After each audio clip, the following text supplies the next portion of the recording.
Well, good morning, everyone, and welcome back to another daily devotion. This devotion is for Tuesday, September 6th of 2022. Today we're looking at Matthew chapter 27. We're going to look at verses 38 to 44. We've been working our way through Matthew, and this is where we are today. So let's take a quick look here. We have just left Jesus up on the cross with the placard being placed over his head, himself being nailed to the cross, and on the cross erected. So we'll pick up on verse 38. Then two rebels were crucified with him, one on his right and one on his left. Those who passed by derided him, shaking their heads and saying, "You who would destroy the temple and build it in 3 days, save yourself. If you are the Son of God, come down from the cross." In the same way, the chief priests also, along with the scribes and elders, were mocking him, saying, "He saved others, he cannot save himself. He is the King of Israel. Let him come down from the cross now, and we will believe in him. He trusts in God. Let God deliver him now, if he wants to, for he said, 'I am God's son.'" The rebels who were crucified with him also taunted him in the same way. Now it's interesting here. We don't have the dynamics of the good thief and the bad thief here. Both thieves are mocking and taunting Jesus. And these two thieves, more than likely, remember the story of Barabbas just a few days back. More than likely, these are two rebels that were with Barabbas. He's probably Barabbas, we believe, was the ringleader of the insurgency. And these two poor guys, the ringleader got let free, and these poor guys are there. So you got to feel like they really feel deserted by their leader. And so now here's this guy that was claiming to be the Messiah that's up there on the cross with them. And they're kind of like, okay, well, hey, if you are who you say you are, get us out of this as well.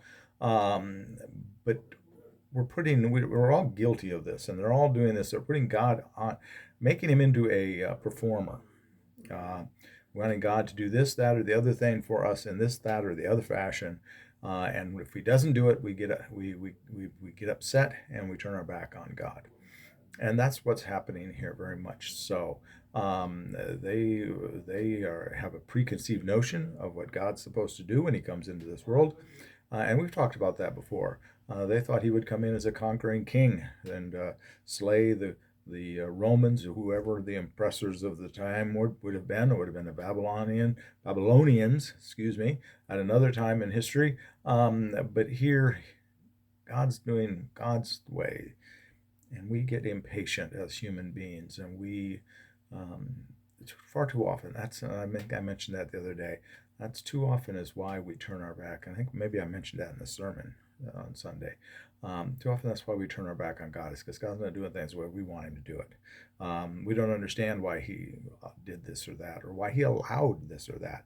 Not so much that God does things that cause us harm. It's more that he's, because of free will in this world, he has to allow them to happen, and we don't understand that. And so we lose faith and we walk away. And here, God's not behaving the way they want God to behave, and so they're turning their back on him, aren't they? Mocking him and deriding him.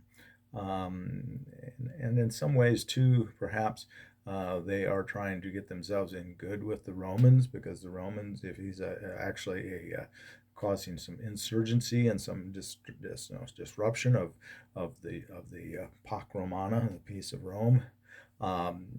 Maybe they want to get in good with the Romans. So there's a little bit of that betrayal element perhaps involved here as well.